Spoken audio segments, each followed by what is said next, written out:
Alright, hey everybody, Hillbilly F-100. First post I've done about this truck. Actually, it's the first post I've done about any of the trucks I've got. This is kind of going to be hopefully one of many. I'm not really the best at sticking to stuff, so I'll try. What's in front of me is a 64 F-100. Picked it up for $250. It needs some work, but for $250 I couldn't pass it up. I'll show you guys a little bit about it here.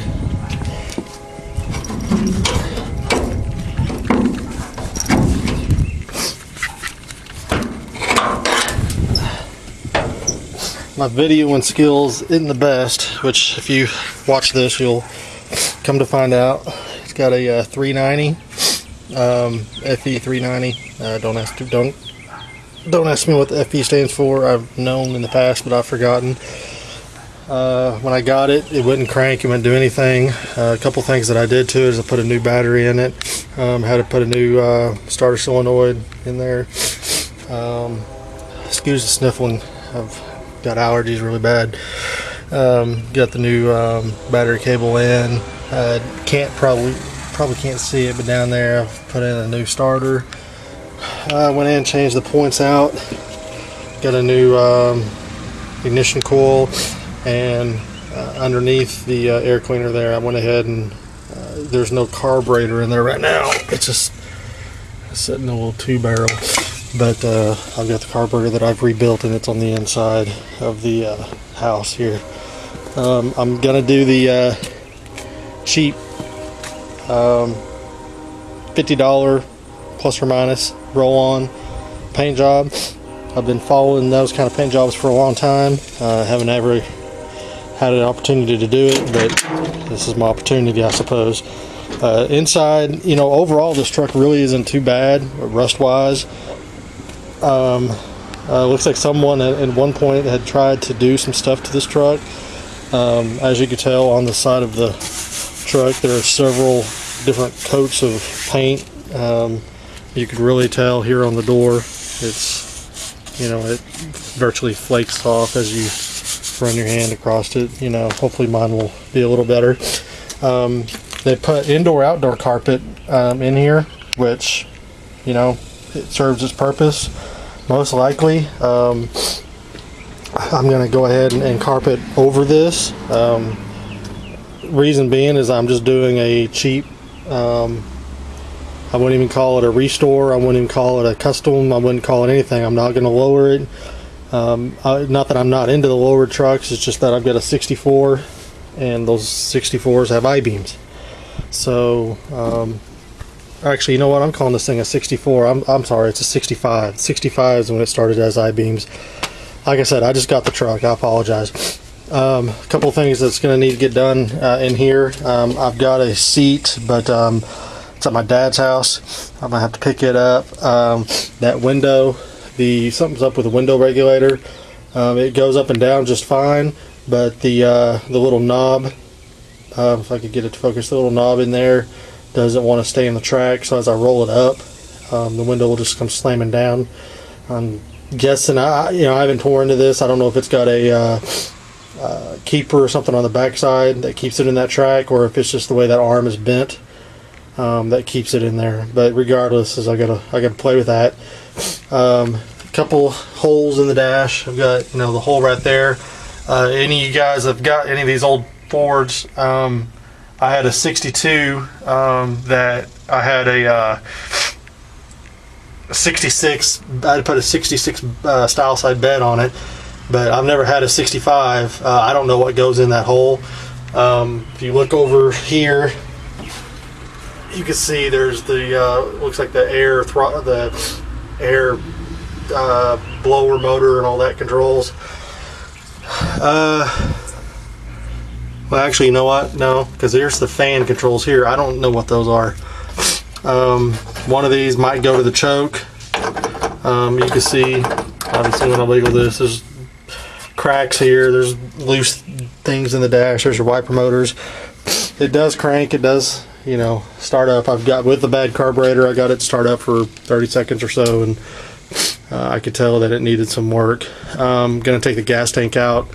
Probably don't have enough battery, otherwise I would go ahead and show you guys the process of doing that. I might go and put a fresh battery or charge this thing up, and I don't know, maybe work on that tomorrow. I don't know if I have enough time tonight to do it or not. A couple things on the steering wheel. I don't know if you can see it or not. See it, it's up there. Pretty sure there's a bearing down in there that's keeping it from being tight. It's probably busted loose. I'll have to tear into it as well. This is a 4-speed truck transmission, so it's basically a 3-speed with a granny gear. All in all, not a bad deal. Like I said, it's $225, $250. I hope once it's all said and done, you know, to get maybe $500 in it total, and then being able to drive it and enjoy it. Haven't 100% decided on the color. It'll probably be a dark blue color. I'll show you the bed real quick. It's pretty rotted out, but hey, I mean, it's, story goes, the guy that had this truck that sold it to me had it for like 12-15 years, something like that, and he let it set for the last 5 of those years, and that's when all this damage happened. He used to drive it daily. So anyways, that's the story. Let me show you guys real quick the rust. It's pretty bad, but it's the only spots of rust that I could see on the truck that are gonna need to be repaired, so I don't really care. You can see it, and basically what's caused it, as far as I can tell, is the setting, like, I guess it's set under a like a pine tree or something, because there's pine needles everywhere, and you know, it got rust in there. And you know, I'm kind of you know, my screen name on here is Hillbilly F-100. I pridefully call myself a hillbilly. I'm not really one. I mean, I don't know how you could really describe or determine if someone is a hillbilly or not a hillbilly. I'm sure I could be considered a hillbilly. I'm sure I could be considered a redneck. I do know the right way to do things, but that doesn't necessarily mean I will do the things the right way. Case in point, that the top of that rust, I know that you know, I should cut out a patch panel and re-weld it in, but there's a good chance I'm not going to. I might go ahead and grind all that stuff out and try my hand at some fiberglass patching, just because I've got the fiberglass here and I'm out of the wire on my MIG welder. So that's that. So anyways, that's the old 65. It's got the drum brakes on there still, which, I don't know if you can see it or not. Got the drum brakes. I'm gonna keep the wheels and well, keep the wheels. The tires are no good anymore. But I plan on painting it probably a blue color, a dark blue color, and then painting the wheels like a silver color, and then painting inside the engine compartment and inside the fender well flat black or a dark black of some kind. This does have heavy duty front grille.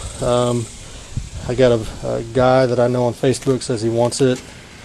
If something falls through and he decides he doesn't want it, then it may be up for sale.